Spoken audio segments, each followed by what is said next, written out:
This spinach artichoke dip made with Alfredo sauce had 8.3 million views. They say it is good as what you get in the restaurant. Let's give it a try. The ingredients are super simple. We're going to start with a 10-ounce package of frozen spinach, thaw it and squeeze it dry, a can of artichoke hearts chopped up, some minced garlic, and then you want a 15-ounce jar of Alfredo sauce. I used the Rana, so I used about 1.5 containers, 1 container of whipped cream cheese, a cup of shredded mozzarella, and 1/3 a cup of Parmesan cheese. Now give that a good mix. Get that all incorporated together. And then I put mine into a 7 by 11 baking dish. It fit perfect. Get that in there.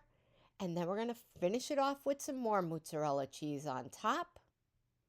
Get that into a preheated oven at 350 degrees and let's bake it for 25 minutes. They say this is as good as you get in the restaurants, and let me tell you, I agree. Look at that cheese pull, number one. That's not even from the mozzarella on top. That is from all the cheese that is in that dip. It is so delicious. I highly recommend. This is something you can whip up for a late night snack. I love it.